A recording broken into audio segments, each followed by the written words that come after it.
Very interesting gospel that we have this weekend. It seems like Jesus is praising the steward in the parable who was dishonest. We know that certainly can't be right. I found myself this week as I was praying with this gospel and thinking about what to say, found myself wondering what in the world Jesus was talking about. What is he trying to tell us?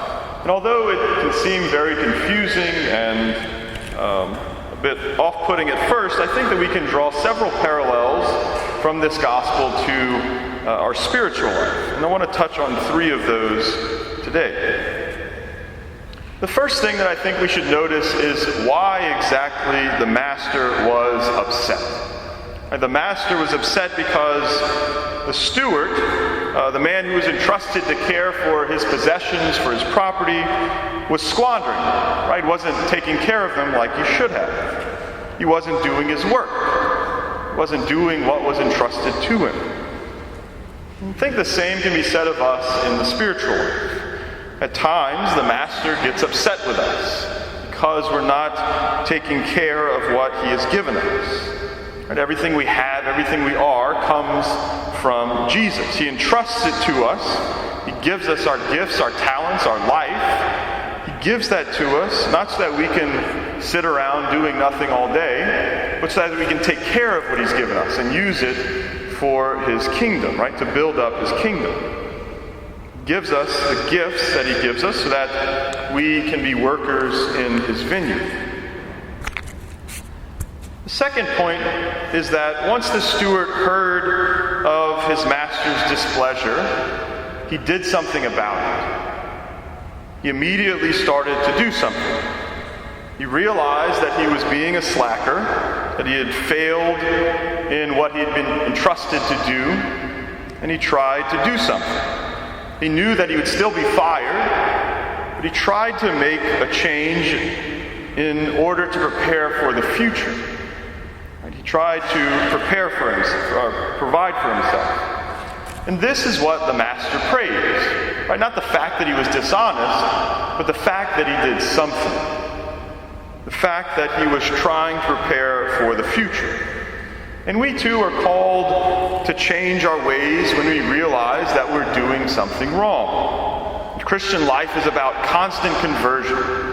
Christian life is about striving daily to turn away from sin and turn more and more towards God. This dishonest steward in the parable didn't get offended whenever the master told him or that he realized he wasn't doing what he was supposed to do.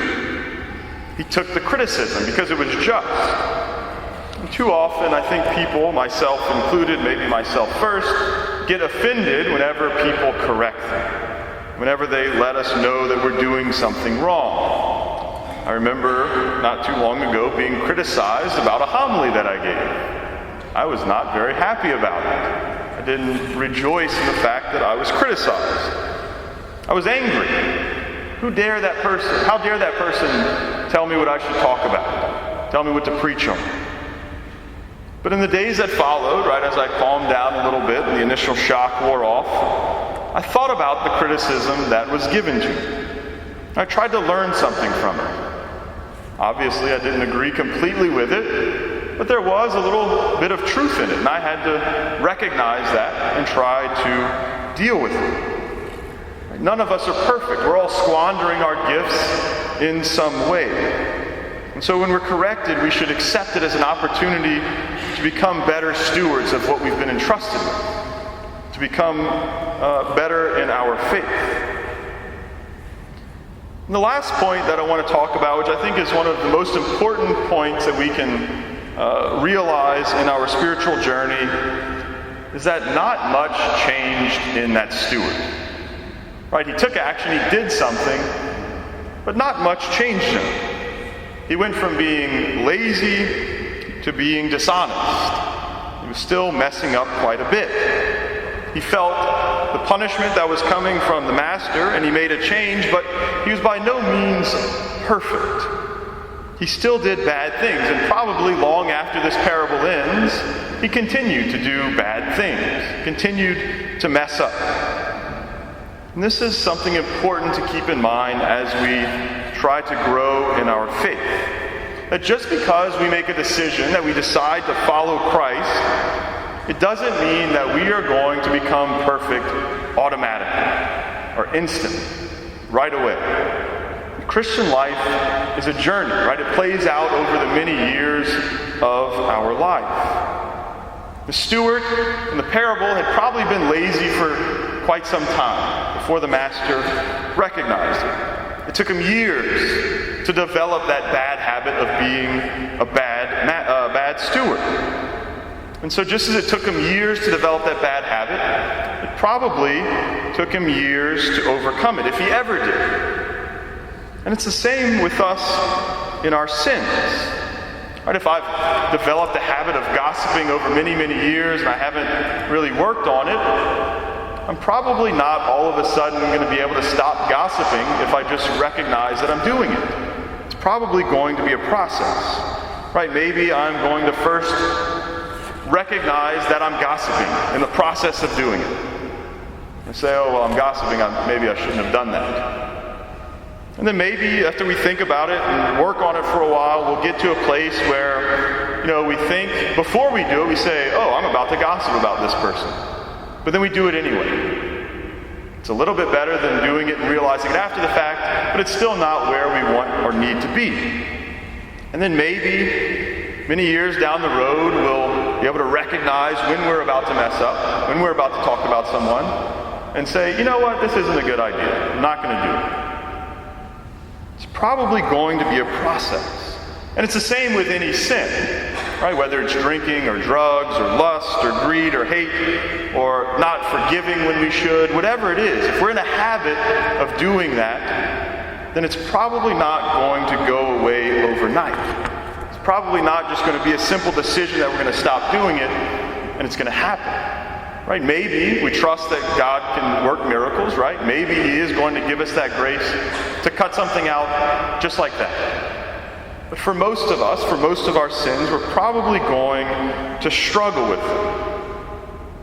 It might be that God is trying to keep us from a greater sin. Right? If all of a sudden, all of my sins were gone and I just was perfect, I would probably be a lot more prideful than I already am. Right? Look at how wonderful I am. You would hate to come to confession to me if I was perfect. You would not enjoy it. And so maybe God is trying to keep us from some greater sin. So although the gospel this weekend seems a little bit difficult to understand, I think we can draw many things from it. God certainly does not want us to be dishonest, but He does want us to learn something from that dishonest steward. He wants us to learn that it's not good for us to waste our lives, to waste what He's entrusted to us by doing nothing. We're called to cooperate with God's gifts, with His grace, and to get down to doing work for the kingdom. He wants us to learn that when we recognize our faults, that we need to commit ourselves to trying to change immediately, to try to do something about it. And we do something about it in order, just like that dishonest steward, right, to prepare for our future, to prepare for entry into the eternal kingdom. And He wants us to learn that just because we do recognize our faults and make that decision to put our talents to use, it doesn't mean that most likely we are going to become perfect immediately. We'll still have to struggle in this life against evil. We'll still have to fight against the forces that fight against us in the world. And in all of this, though, we're not discouraged because we know that we are not in charge, right? We are simply stewards of the Master's goods.